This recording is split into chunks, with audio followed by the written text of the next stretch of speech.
Okay, good morning. Welcome back to the Upload TV, and we continue in what is our Titleist day.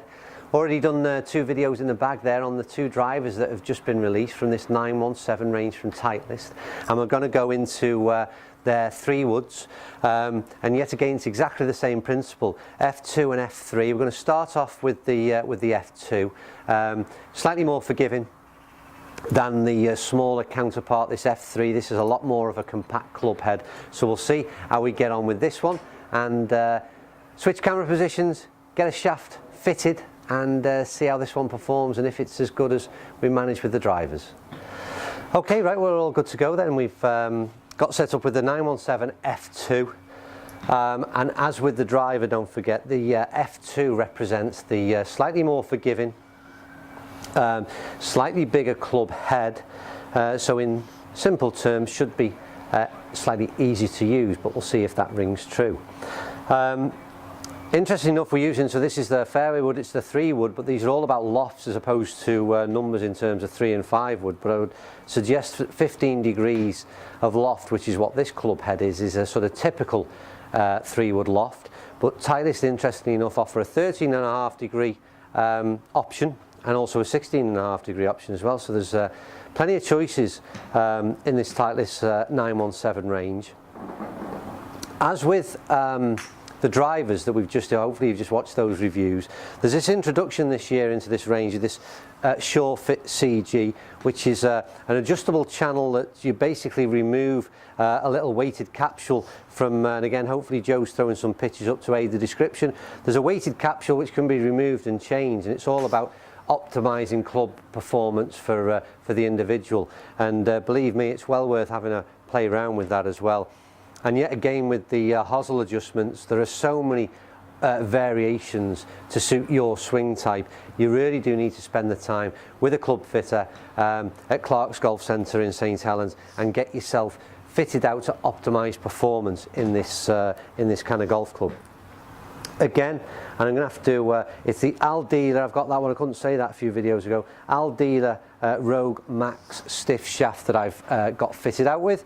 We'll see how that one goes. Again, any claims, Joe, that I've missed there? Have we got more about acoustics again, no doubt? Optimised acoustics, they haven't bothered with that this time? No, not in this one, no. That's a bit rude. Oh yeah, it is, sorry, yeah. Oh yeah. Sound and acoustic frequencies have been TOR validated to inspire confidence. Good. So we said on the other 2 videos really that it was an interesting claim. They made reference to the sound of the club, and I must admit, like I said, it rang true in the driver. I really liked the sound, and again how that sort of fed back from the ears into the hands, and the confidence and all the other things that make you like to hit a golf ball.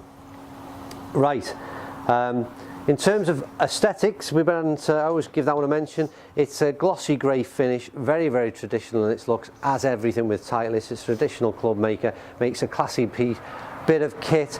Not too many go faster stripes, like I said, from the underneath of the club and the sole. The big noticeable difference is this almost bolt-like that appears in this Sure Fit CG, but other than that, from the top line, it offers up some bold on the club face as I'm just sitting it behind the ball. It offers up some very bold white lines which are quite striking, and again give you a nice sort of bit of a confidence boost. It looks like a decent big hitting area at address. Right, and no doubt it'll aid again just getting that club head square as well. So we're on our SkyTrack monitor. Joey, we're all good to go, yeah? All set to go, yeah. Let's see how this one performs.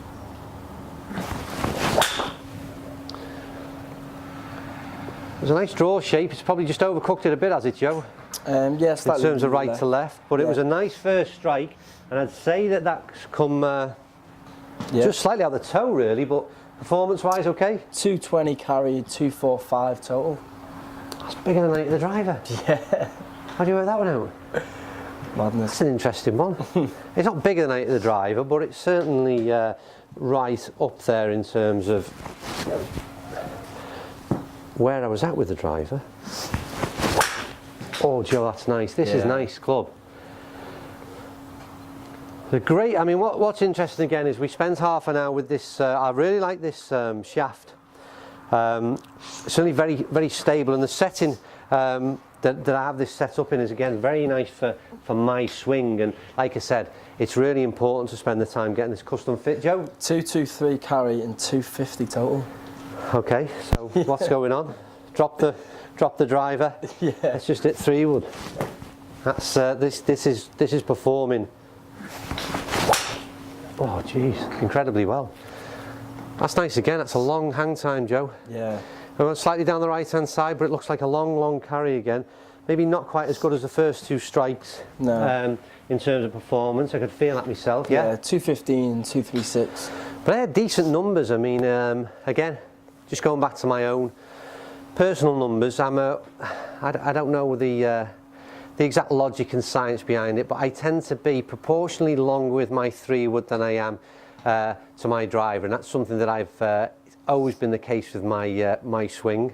Like I said, don't quite understand the logic in that. I'm sure there's plenty of reasons, and you can stick some comments down below as to why that is the case. But like I said, I tend to hit the 3 wood fairly long by comparison. Joe, they're absolutely firing out of this thing. Aside from the fact it's slightly left, and I always make the same thing, I don't spend a lot of time with, if you were standing on the tee box and you were looking to gain your line, you would obviously start the whole process from behind the ball and get things set up square at address. And unfortunately, I don't spend a lot of time doing that. It's a case of stick it on the tee and whack it down there. So apologies if sometimes these go, that was left, I think, wasn't it? Slightly left? Yeah. And I can deal with that because I'm not really aiming anywhere as such. No. But anyway, what do you do performance-wise? 213 and 243. 243 again. So to hit. So again, going back to my game and comparing this to what I've currently got in the bag, if I'm hitting around 230 to 235 with my 3 wood, maybe a little bit better than that even, on a good day, then I'd be happy. Like I said, 3 wood is one of my favourite clubs. So with this thing, that's outperforming considerably, to be fair. It feels absolutely superb. The sound is, again, I joke about these acoustics and whatever they've done to make this claim, but the sound out of the club is absolutely superb. And as I say, with the, I've certainly found a shaft option here, which I'm really keen on. Got that one drawing in from the right, Joe. Should be coming back. Is that the shape that you're seeing on there? Decent carry again. I hit 5 balls there. I've been delighted with absolutely every one of them. I think one was probably not quite what I'd have hoped for, but again, strikes fairly central out the middle of the club head. Last one, Joe? Didn't get that one. Didn't get it? No, didn't get it. Should we hit one more for the road? Yeah, go on. No doubt everything will go pear-shaped now. We've got greedy, but you can tell I'm enjoying this one because I don't know why that didn't pick that one up. Did I hit too soon? Or? Weird. Oh, Joe, have that one to finish then. Wow, that's a big hit that is with the 3 wood. That's absolutely delightful. I enjoyed every bit of that. No, it still hasn't got it. But your phone did ring, so I might have froze. No, do you know what? Yeah, we've... Oh, we didn't get it. Who cares? I loved it. So let me tell you, that was a massive hit. And judging by the couple we got up at 240, it was certainly back in the realms of that. Let's not worry about that one too much, Joe. Overall, absolutely adored that thing. F2 is, again, slightly easier to hit, so maybe that's something, again, that I'll find out is more suited to me than the upcoming F3, which we're about to move on to. But the Titleist 917 F2, absolutely superb. Loved every bit of that. Let's go and do the F3 and see how that one performs.